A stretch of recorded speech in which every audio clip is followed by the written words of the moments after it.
నా చిట్టి వడియాల కథ మీకు చెప్తానని చెప్పలేదు కదా, రండి చెప్పేస్తాను. లాస్ట్ వీడియోలో చూపించాను కదా, గారెలు వేసుకున్న రుబ్బులో కాస్త ఉప్పు జీలకర్ర వేసి కలుపుకొని చిన్నగా వడియాల్లాగా పెట్టుకోవాలనేసి.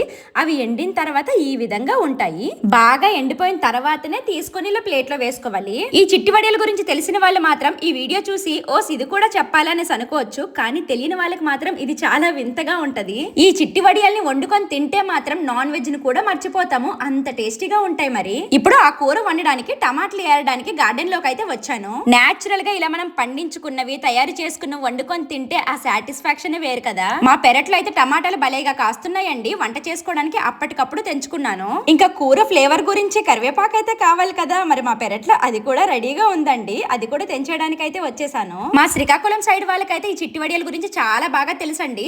తెలియని వాళ్ళు మాత్రం ఇలాగ ఒకసారి తయారు చేసుకొని తినండి, మీరైతే నిజంగా నాన్ వెజ్ కూడా మర్చిపోతారు, అంత టేస్టీగా ఉంటది. ప్రాసెస్ కూడా చాలా ఈజీ. ఆయిల్ లో జీలకర్ర, ఆవాలు, కరివేపాకు, పచ్చిమిర్చి, ఉల్లిపాయలు వేసి వేయించుకున్న తర్వాత టమాటాలు వేసి మగ్గాక ఉప్పు కారం మసాలాలు వేసి కలుపుకొని అందులో కాస్త వాటర్ వేసుకొని మరగనివ్వాలి. తర్వాత ఈ చిట్టి వడియాలు వేసి ఉడికిపోయాక దించేయడమే, అంతే సింపుల్. వేడి వేడి అన్నంలో ఈ కూర కలుపుకొని తింటే సూపర్ గా ఉంటది. ఇంతకీ నేను వేసుకున్న డ్రెస్ ఎలా ఉంది? అఫీషియల్ గా డీసెంట్ గా చాలా బాగుంది కదా. కావాలంటే ట్యాక్టర్ లో ట్యాగ్ చేస్తాను, చెక్ చేయండి.